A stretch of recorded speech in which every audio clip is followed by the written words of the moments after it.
Welcome, everyone. Welcome back to the Spin Life Well show, where we talk about all things faith and finance, helping you align your values with your wealth. I'm certified Kingdom Advisor Mark Trice here in the podcast studio.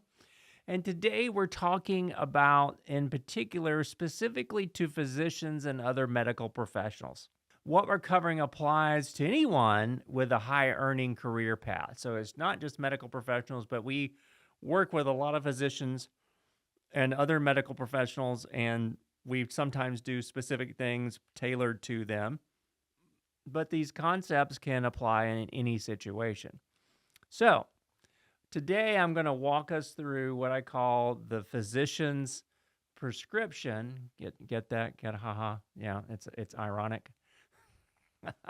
The physician's prescription for building wealth. Okay, so just a simple 6-step process that we're talking about, because a lot of times we find that you're so busy with your career. You're an intern and you're a resident, and then you become an attending, or maybe go do a fellowship. You're so busy with your career, you don't take the time to stop and think about what we're doing with finances. And there's a checklist, for those of you who are in surgery, there's always checklists that we use. And we've developed a flyer. We're on a number of hospital campuses. So if your hospital is one that you would like us to learn more about, we've got these in our credit union locations, specifically in the Baylor Scott and White hospital system is something that we use these a lot for. Just something simple to mention there. If you want to learn more about whether or not we work with your hospital system, just shoot us an email that I'll mention here at the end of the podcast.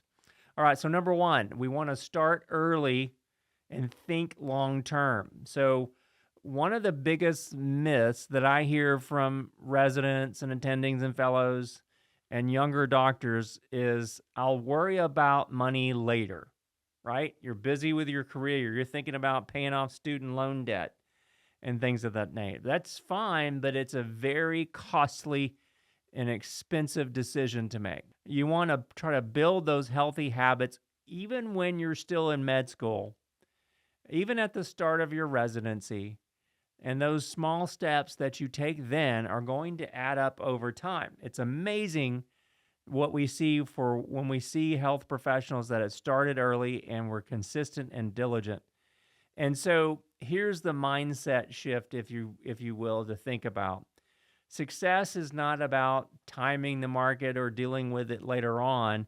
It's about consistency over the decades. And so we encourage you, as you're early in your medical career, to start and do something. Keep your feet moving, as we use a lot of times here in the office. And really, it's not about how much you know, it's how long you stay invested. And so, that's trying to find, and when do you start? I say start now, even if it's something that is small. The best way to do that is through some of your workplace retirement plan options, and like a 403b, 401k, 457, whatever it may be. Those things are really set up on autopilot, and those are going to get you the traction without you even really realizing that you're doing it consistently over time. Let's talk a little bit about debt, because most likely there are very few physicians that are coming out of med school without a little bit of debt. And so a lot of times, student loans are the elephant in the room, right, when we're talking to physicians. But debt is not automatically bad. What does matter is how you structure that debt and determine how to pay that off. There's physicians have an advantage in that they can use some federal programs like the Public Service Loan Forgiveness Plan and income-driven repayment plans. Now, so when you're early in your years as an intern or a resident, you have lower income. So now that's the time to get into those repayment plans so that you can start aggressively paying down those loans. So, whether or not you choose to aggressively address the student loans or strategically, we can help you figure out how to use that to optimize your growth and your wealth, okay? So, number 3, beware of lifestyle creep. And that this is not necessarily a problem for interns and first or second year residents because you're not making any money. But eventually you will. If you decide to go the fellowship path and develop a specialty among those things, you're going to have a dramatic increase in income. And that's really nice. And you may experience that over the life of your career, but we kind of have a general rule. And that transition when this typically happens is going between resident income and attending income. It's one of the most dangerous financial moments in your life of a physician, actually, is because you suddenly have high income, still no significant wealth, probably still a lot of debt, but you suddenly have high income. And what we find is that your lifestyle begins to not creep, it explodes, your lifestyle spending. And so we generally use a simple rule. It's great that you got a big pay raise. You went from being dirt poor to actually fairly wealthy from an income standpoint. And we say, just use this 10% rule. As your income grows, limit your lifestyle inflation to only a 10% increase and then invest the rest.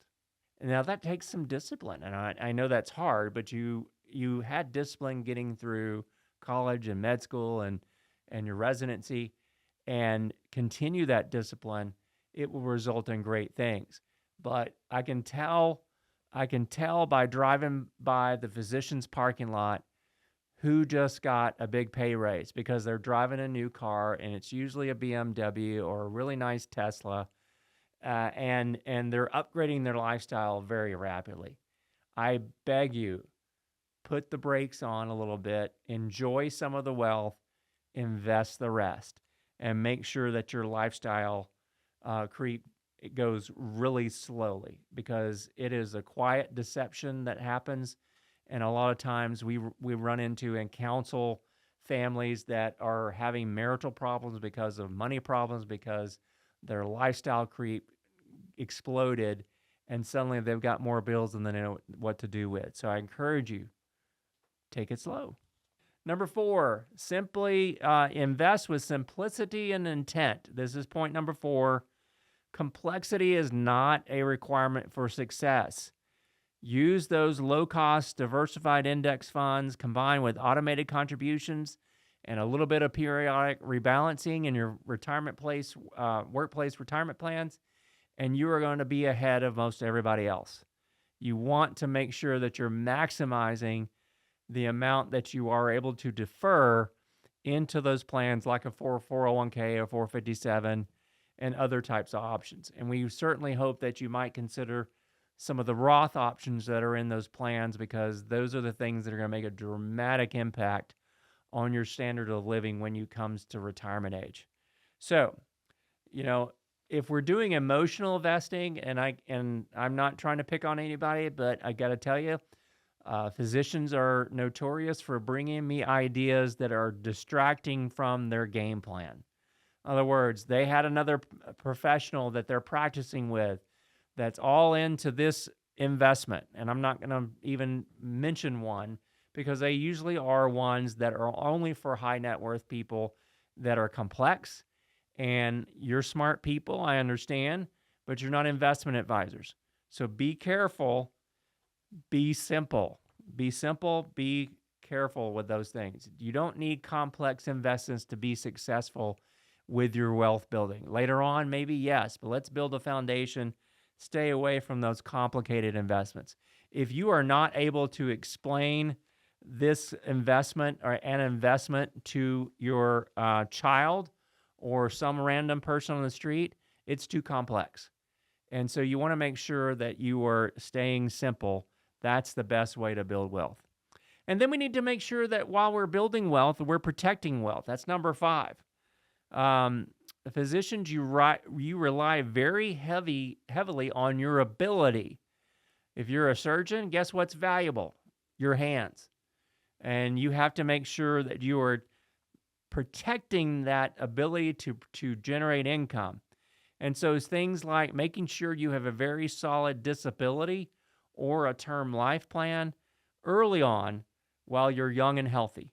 And we also need to make sure that we're establishing some basic estate planning things like a will, an advanced medical directive, powers of attorney. Make sure our beneficiary designations are up to date. And so you want to make sure that you're getting advice from qualified professionals like attorneys, like financial advisors that will help guide you and mitigate all those things, all of your professional and personal risk, okay? A lot of times physicians feel like they've got a target on their back for lawsuits and things of that nature. Well, if you have a well-structured estate plan and have your finances organized in a meaningful way, it can help to reduce your potential liability if some unscrupulous lawyers come knocking on your door. So, the sixth thing, I guess there's 7 things on my list. I said 6 earlier, but there's 7. Keep more of what you're earning with intentional tax planning. Oh, this is something where we see a lot of physicians or high-income professionals making mistakes because taxes for them are some of their most largest lifetime expenses. You make good money, you're going to pay a lot of tax. But we consistently see physicians and other high-income professional families not plan accordingly and taking advantage of things that will help them minimize their taxes now, but also, more importantly, in the future. And so make sure you're taking advantage of those tax advantage workplace benefits. And beyond that, once you've gone into retirement and done that, max those things out of retirement savings, you want to make sure that you're investing in a tax-efficient investments outside your retirement plan. But even inside your retirement plan, think about the Roth IRA. That's money that will grow tax-free, and distributions can be tax-free when you hit the retirement age after 59 and a half. And that will be money that will be family tree changing money. Trust me, we see it. The people that start with the Roth IRAs early are the extremely wealthy people later in life. So tax planning is essential, and don't assume that your CPA or tax preparer is doing tax planning for you. 99 out of 100 times, they are not, and they just don't have the time. And we work with folks to do tax planning to make sure that we're taking the information from your tax return, from your standard of living, from your lifestyle, and determining what's best for you and trying to reduce those taxes in the future. And so we'd mentioned that CPAs typically don't do tax planning. That's just not by design. It's just a function of time and their bandwidth. We're able to do that here in our office. And then finally, as we wrap up here, I just want you to encourage you that you should work with purpose. And you want to make sure that you're aligning your financial planning with your personal values and your professional goals. It's so easy to burn out early in your career. And a lot of times, a well-built financial plan really supports work-life balance, career flexibility, and eventually financial independence. Your patients seek you for your advice and expertise. Make sure you seek financial planning from a professional financial planner. The same with investment management or wealth management, tax planning, and insurance that can help you really avoid those complications early in your career that will set you up for life. And we here in our office try to help clients. We are all Christians in our office. We want to help clients understand that they can align their values with their wealth. And we view the financing situation, the financial discussion, as a stewardship, not ownership. Managing God's resources faithfully, not just trying to maximize our income or building wealth. And because that financial freedom for us really helps us create margin. It helps us to plan intentionally so that we can be generous, we can rest, and we can focus on our families. And getting that professional guidance helps us avoid those early mistakes, which can really cost us a lot in the future. Financial independence, if you're a physician or a high-income professional, it is certainly within reach. And not just for retirement, you can experience financial freedom now and in the future. When money is managed intentionally, it becomes a source of clarity and it becomes a tool that you can use to promote your values and your values with your family. And that's just really for us, that's how you truly spend life well, to take something off the title of our podcast. That's why we say that. We want you to spend life well by aligning all these different things and giving you balance. So ask yourself, which part of the prescription do I need to focus on next? And if you'd like some help, if you're unsure where to start, be sure to contact us. We have all sorts of different ways. You can email us at info@clearvistafinancial.com. That's info@clearvistafinancial.com. Or text us on our text line. We answer it a lot of the hours of the day. I do not answer it at 3 in the morning, but that number is 254-282-0495. 254-282-0495. And of course, folks, you can visit us on the web at any time at clearvistafinancial.com. Thanks for listening. Until next time, you've been listening to the Spend Life Well Show. Have a great week. Securities offered through Cambridge Investment Research Incorporated, a broker-dealer, member FINRA SIPC. Advisory services through Cambridge Investment Research Advisors Incorporated, a registered investment advisor. Cambridge and Clear Vista Financial are not affiliated. Discussions in the show should not be construed as recommendations or investment advice. Always consult with your investment professional before making important investment decisions.